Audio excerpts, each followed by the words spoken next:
Эфирде хабарлар программасы исәнмесез. Җомга көн вакыйгалары белән таныштырабыз. Студиядә мин Адилә Бирханова. 1 октябрьдән республикада көзге чакырылыш кампаниясе башланды. Район башлыгы җитәкчелегендә хәрби хезмәткә чакыру комиссиясенең утырышы узды. Комиссия вәкилләре 15 егетнең һәркайсы белән аралашып, изге теләкләрен җиткерде. Егетләрнең кайда эшләве, укуы, яшәве исәпкә алынды. Товарищ председатель призывной комиссии, призывник Кузнецов на призывную комиссию прибыл. Нинди һөнәр үзләштергән, кайсы гаскәрдә хезмәт итәчәк, армиягә китәчәк егетләр комиссия каршында үзе турында аңлатма бирә. Комиссия әгъзалары һәркайсын кабул итеп, документларын карыйлар, яхшы хезмәтләр телиләр. Хорошей вам службы. Год пройдет быстро. Гордо несите знамя нашего муниципалитета, потому что служение в подшефной части – это еще и большая ответственность. Ил буенча хәрби хезмәткә көзге чакырылыш башланды. Быел Зәйдән 50 солдат Россия кораллы көчләре сафларын тулыландырырга китә. Булачак солдатларның күбесе армиягә үз теләге белән китүен белдерде. Зәйдән 1-нче төркемне озату 28 октябрьгә билгеләнгән, соңгылары 4 октябрьдә китәчәк. Исән-имин хезмәт итәргә язсын. Шулай ук утырышта гражданнарны хәрби хезмәткә әзерләүдә намуслы тырыш хезмәтләре өчен педагогларга республика хәрби комиссарының мактау грамоталарын тапшырдылар. Адилә Бирханова, Юлия Казамарова, Александр Тимофеев, Зәй хәбәрләре. Көзге чакырылышта районнан 50-гә якын егет солдат хезмәтен үтәргә алыначак. Бу чорда армиягә чакырылучылар көне уздыру районда күркәм традициягә әйләнде. Чараны ел сайын политехник колледж оештыра.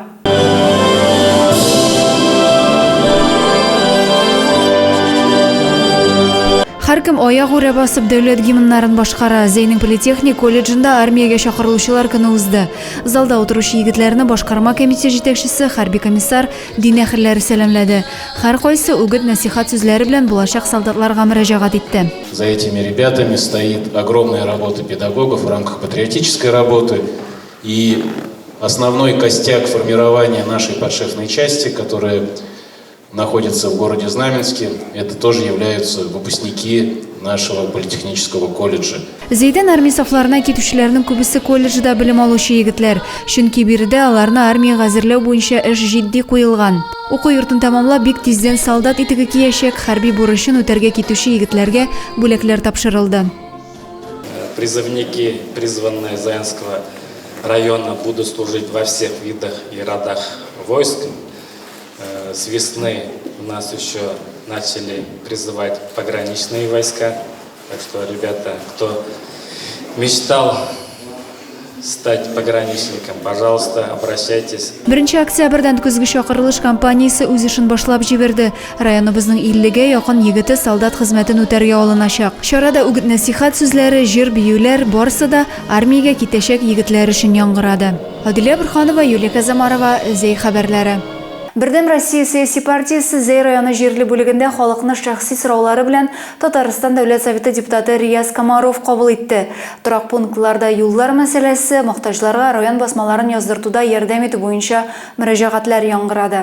Татарстан Дәүләт Советы депутаты Рияз Комаров зәйлеләрнең сорау гызырларын тыңлый. Депутат буларак үз проблемалары белән килгән сайлаучыларны беренче тапкыр кабул итүе, урыннардагы мәсьәләләрне чишүдә ярдәм итүен сорап, аңа шактый кеше мөрәҗәгать итте. Иске Зәйдә яшәүчеләр күпер урамында юлларны тулысынча төзекләндерелүен сорыйлар, су үткәргечләре дә искергән. Димитрау авылыннан килгән гаилә кышкы чорда юлларның тулысынча чистартылмавы, авыл зиратында җыелган чүп-чарның түгелмәвен җиткерде. Зәйн форум оешмасы җитәкчесе мохтаҗларны район газеталарына яздыртуда ярдәм итүләрен сорады. Депутат сорау гызырларының уңай хәл ителәчәгенә ышандырды. Зәйнең юхиди хезмәткәрләре юл хәрәкәте кагыйдәләрен бозучы машина йөртүчеләрне ачыклау максатыннан юлдан баручы транспорт чарасын туктатып тикшерде. Тикшерү нәтиҗәсендә 11 кагыйдә бозуга чик куелды. Йоршаллы Әлмәт юлында чираттагы тоннель операциясе бара. Юл инспекторлары узып баручы һәр машинаны туктатып тикшерә. Автомобиль йөртү таныклыклары, иминиятләштерү полислары ни хәлдә? Иминлек кайышлары электрелгәнме? Балалар махсус креслодамы? Барысы да хукук сакчылары тарафыннан энә күзлегеннән үткәрелде. Бу тикшерүләр юкка гына түгел. Биш очракта куркынычсызлык коюшын электирмеген булалар. Түзүк булмаган бер транспорт чарасы махсус стоянкага куела. 3 машина айыртучының именият полисы булмаган. Икисенең түләнмәгән штрафлары ачыкланган. Соңгыларының исә штрафлары 2 арта, 15 тәүлеккә кадәр административ кулга алу яки 50 сәгатькә кадәр мәҗбүри эшләр билгеләнергә мөмкин дип хәбәр итә Дәүләт автоинспекциясе хезмәткәрләре. Юл кагыйдәсен бозучылар барысы да административ җаваплылыкка тартылдылар. Адилә Бурханова, Юлия Казамарова, Зей хәбәрләре. 8 октябрьдә 18 сәгать 15 минутта Яршаллы Әлмәт юлының 43-нче чакрымында юл һәлакәте булган.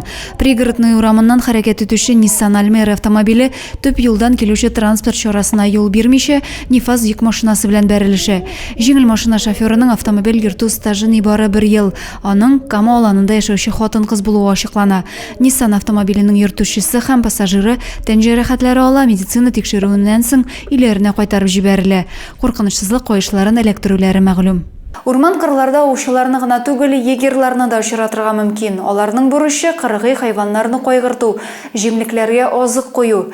Ел дәвамында үзләренә беркетелгән участокларда җимлекләрне карыйлар, җәнлекләрне саклыйлар. Кичкенәдән әтисе белән кыргый хайваннарны кайгыртып үскән егер Руслан Әхмәтҗанов күңелендә урманга карата хөрмәт тә тиз уяна. Үзе яшь кенә булса да шушы һөнәрне сайлаган егеткә ияреп, без дә егер хезмәте белән танышып кайттык. Вот мамкин след. Ул җәнлекләрне җирдә калган эзләреннән дә таный. Яңгыр, кар дими, бушаган җимлекләрне эзләп чакрымнар әйләнә. Руслан Әхмәтҗанов егер һөнәрен башкара. Көненә 100 чакрым юл үтеп Карамалы аучылык хуҗалыгы урманнарындагы куян, пышыйларга тоз куя, кыр кәҗәләре, кабан дуңгызларына ашарга ташый. Площадь охотхозяйства 22 тысячи гектар, из них полевые 8 тысяч гектар, 13 тысяч лес и 2 тысячи водоем. Выезжаем каждый день. Урмандагы җәнлекләр үсемлек яфрак белән генә тукланмый, аларга тоз, пешән, икмәк кебек азык та кирәк. Хайваннарның төрле авыруларга каршы туручанлыгын арттыра, салкыннарны җиңел кичерергә ярдәм итә ди белгечләр. Хәзер исә җәнлекләр кышкы чорга әзерләнә. Уже все подъели как раз. Сейчас насыпем новое. Табигатьтә көз булса да, Руслан Әхмәтҗанов җәнлекләрне яшел яфрак белән сыйлый. Яшел ботакларны алдан махсус әзерләп куялар. Заготавливаем веточный корм, вешаем на кормушки, свежие листочки. Кичкенәдән табигатьне, киек җанварларны үз итеп үскән ир-егет бу эштән куркып тормый. Эшләү дәверендә күп кенә кызык та, кызганыч та хәлләргә юлыгырга туры килә аңа. В детстве с отцом постоянно в лес ездил. Отец вот занимался охотхозяйством, сейчас также занимается охотхозяйством. Постоянно меня с собой брал. Мне это интересно было. Безнең як урманнарында пышый, төлке, кыр кәҗәләре, бурсыклар тереклек итә. Алар барысы да изге күңелле кешеләр ярдәменә мохтаҗ. Егер булып хезмәт итүче Руслан Әхмәтҗанов шуларның берсе. Хезмәтен яратып башкара. Эш дип түгел, рухи азык алыр өчен бара ул урманга. Адилә Бурханова, Александр Тимофеев, Юлия Казамарова, Зей хәбәрләре. Зей факлары һәм Новый Зай район газеталарына 2025 елның 1 ярты еллыгына язылу кампаниясе дәвам итә. 4 октябрьдән 14-нә кадәр ташламалы бәядән язылырга чакыралар. Шуның белән бүгенгә әзерләнгән хәбәрләр чыгарылышы тамам. Мин сезнең белән саубуллашам. Исән-имин булыгыз.